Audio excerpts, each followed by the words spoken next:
नमस्कार। प्रवास साक्षी news network के खास कार्यक्रम विश्व खबरों में आप सभी का स्वागत है। रूसी राष्ट्रपति व्लादिमीर पुतिन उत्तर कोरिया के अपने सफल दौरे के बाद जब वियतनाम की यात्रा पर पहुंचे तो अमेरिका और उसके सहयोगी देशों के कान खड़े हो गए। दरअसल अमेरिका ने पूरी दुनिया में पुतिन को अछूत बनाने का प्रयास किया, लेकिन पुतिन अपने विदेशी दौरों के जरिए यह दर्शा रहे हैं कि वह हर जगह अब भी प्रभाव रखते हैं। भले उत्तर कोरिया पर पश्चिमी देशों की ओर से तमाम तरह के प्रतिबंध लगाए गए हैं, लेकिन वियतनाम के साथ तो सबके अच्छे संबंध हैं। इसलिए वहां पुतिन का स्वागत देखकर कई राष्ट्राध्यक्षों के होश उड़ गए। उत्तर कोरिया के साथ रक्षा समझौते पर हस्ताक्षर करने के एक दिन बाद रूसी राष्ट्रपति व्लादिमीर पुतिन वियतनाम पहुंचे तो उनका वहां भी जोरदार स्वागत किया गया। एक सैन्य समारोह में रूसी राष्ट्रपति को 21 तोपों की सलामी मिली।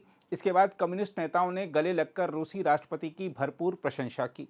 हम आपको बता दें कि पुतिन की वियतनाम यात्रा की अमेरिका और उसके सहयोगियों ने आलोचना की है और कहा है कि यूक्रेन पर युद्ध थोपने वाले व्यक्ति को किसी भी प्रकार का मंच नहीं दिया जाना चाहिए। लेकिन इस सबसे बेपरवाह पुतिन अपना मिशन आगे बढ़ा रहे हैं। यूक्रेन युद्ध को लेकर पश्चिम द्वारा मॉस्को पर ताजा प्रतिबंध लगाए जाने के बाद रूस और वियतनाम ने ऊर्जा सहित अन्य मुद्दों पर समझौते किए हैं। दोनों देशों के बीच द्विपक्षीय वार्ता के दौरान रूस और वियतनाम के राष्ट्रपतियों की उपस्थिति में तेल और गैस, परमाणु विज्ञान तथा शिक्षा आदि क्षेत्रों में 11 समझौता ज्ञापनों का आदान प्रदान किया गया। रूसी मीडिया ने पुतिन के हवाले से कहा है, हम वियतनाम के साथ व्यापक रणनीतिक साझेदारी को गहरा करने के लिए दृढ़ता से प्रतिबद्ध हैं, जो रूस की विदेश नीति की प्राथमिकताओं में बनी हुई है। रूस की तास समाचार एजेंसी ने राष्ट्रपति को यह कहते हुए उद्धृत किया है कि दोनों देशों ने क्षेत्र में एक विश्वसनीय सुरक्षा ढांचा विकसित करने में रुचि दिखाई है। रिपोर्ट के अनुसार अपनी यात्रा के समापन पर एक संवाददाता सम्मेलन में पुतिन ने नाटो सैन्य गठबंधन पर एशिया में रूस के लिए सुरक्षा खतरा पैदा करने का आरोप भी लगाया। इसके अलावा एक अन्य कार्यक्रम में वियतनामी राष्ट्रपति टू लैम ने कहा कि पुतिन ने सभी कठिनाइयों और चुनौतियों को पार करते हुए रूस का नेतृत्व करना जारी रखा है, साथ ही क्षेत्र और दुनिया में शांति, स्थिरता और विकास में योगदान दिया है। उन्होंने वियतनाम और रूस के साझा कम्युनिस्ट इतिहास का भी जिक्र किया। हम आपको बता दें कि हजारों वियतनामी कैडरों ने, जिनमें पोलित ब्यूरो के वर्तमान सदस्य भी शामिल हैं, उन्होंने पूर्व सोवियत संघ में प्रशिक्षण प्राप्त किया था। जहां तक सवाल यह है कि पुतिन ने वियतनाम का दौरा क्यों किया, तो इसके कई कारण हैं।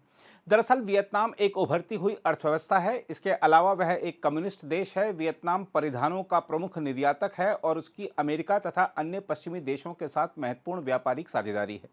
इसके अलावा वियतनाम भारत का बढ़ता रक्षा साझेदार है। साथ ही वियतनाम चीन के साथ संबंधों को संतुलित करने, बीजिंग के साथ मजबूत आर्थिक संबंध बनाए रखने और एशियाई दिग्गजों के कथित सैन्य खतरों के खिलाफ पीछे हटने के दक्षिण पूर्व एशियाई प्रयासों का एक स्तंभ भी है। वियतनाम की इन्हीं खासियतों के चलते पुतिन वहां पहुंचे। पुतिन को उम्मीद है कि उनकी वियतनाम यात्रा यह संकेत देगी कि यूक्रेन युद्ध के कारण रूस एशिया में अलग थलग नहीं पड़ा है। यहाँ यह भी उल्लेखनीय है कि साल 2001 में रूस वियतनाम के साथ रणनीतिक साझेदारी पर हस्ताक्षर करने वाला पहला देश बना था। रूस वियतनाम का सबसे बड़ा हथियार आपूर्तिकर्ता भी है। दोनों देशों के बीच संबंध सोवियत संघ से चले आ रहे हैं। इसके अलावा फ्रांस और अमेरिका के खिलाफ प्रथम और द्वितीय युद्ध सहित प्रमुख ऐतिहासिक घटनाओं के दौरान सोवियत संघ का सैन्य समर्थन वियतनाम की कम्युनिस्ट पार्टी के लिए महत्वपूर्ण रहा था। इसके अलावा शीत युद्ध के दौरान पूर्व सोवियत संघ हजारों वियतनामी छात्रों की मेजबानी करता था, जिनमें कम्युनिस्ट पार्टी के वर्तमान प्रमुख गुयेन फू ट्रोंग भी शामिल थे। यही नहीं, हनोई की वास्तुकला में सोवियत स्पर्श भी है। जहां तक यूक्रेन युद्ध पर वियतनाम के रुख की बात है, तो आपको बता दें कि साल 2022 में युद्ध की शुरुआत के बाद से वियतनाम ने आधिकारिक तौर पर तटस्थ रुख अपनाया है।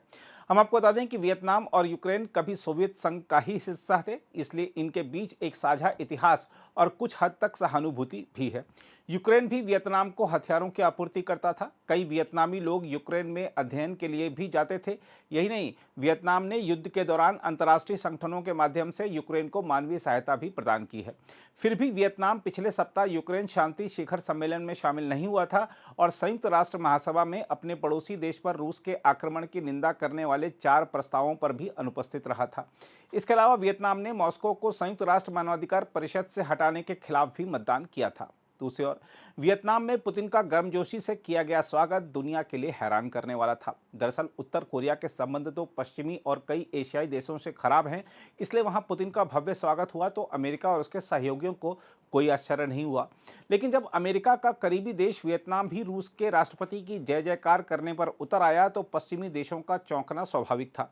हम आपको याद दिला दें कि पिछले साल भारत यात्रा के बाद अमेरिकी राष्ट्रपति जो बाइडेन वियतनाम की यात्रा पर गए थे। वियतनाम का वैश्विक अर्थव्यवस्था और सामरिक दृष्टि से काफी महत्व है, इसलिए अमेरिका कभी नहीं चाहेगा कि वह रूस के साथ खड़ा हो जाए।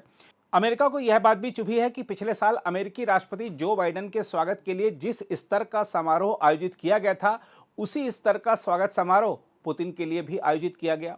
यही नहीं, पुतिन को वियतनामी राष्ट्रपति टू लैम और प्रधानमंत्री फाम मिन चिन दोनों ने गले लगाया था। हम आपको बता दें कि वियतनाम अमेरिका का महत्वपूर्ण व्यापारिक साझेदार है। दोनों देशों ने पिछले वर्ष अपने राजनयिक संबंधों को उन्नत किया था।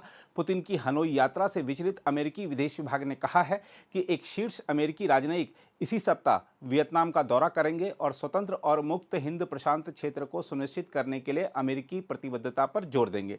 बयान में कहा गया है कि सहायक विदेश मंत्री डैनियल क्रिटेनब्रिक अपनी यात्रा के दौरान एक मजबूत, स्वतंत्र, लचीले और समृद्ध वियतनाम के लिए अमेरिका के समर्थन की भी पुष्टि करेंगे।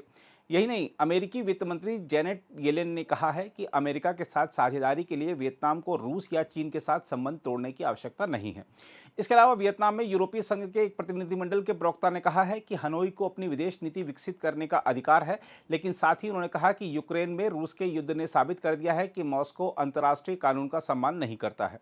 बहरहाल, वियतनाम की विदेश नीति को विशेषज्ञ बैम्बू पॉलिसी कहते हैं। जैसे बांस जरूरत पड़ने पर इधर उधर झुक जाता है मगर उखड़ता नहीं, वैसे ही वियतनाम की विदेश नीति जरूरत पड़ने पर लचीला रुख अपनाती है। आपको याद दिला दें कि पिछले साल अमेरिकी राष्ट्रपति के अलावा चीन के राष्ट्रपति ने भी वियतनाम का दौरा किया था और अब रूसी राष्ट्रपति वहां पहुंचे हैं। देखना होगा वियतनाम की जो विदेश नीति है वो आगे क्या रुख लेती है। अगर आप भी लेना चाहते हैं देश दुनिया की तमाम जानकारी तो आज ही सब्सक्राइब करें हमारे चैनल को। साथ ही नीचे दिए बेल आइकन को जरूर दबाएं ताकि हर अपडेट आप तक पहुंच सके।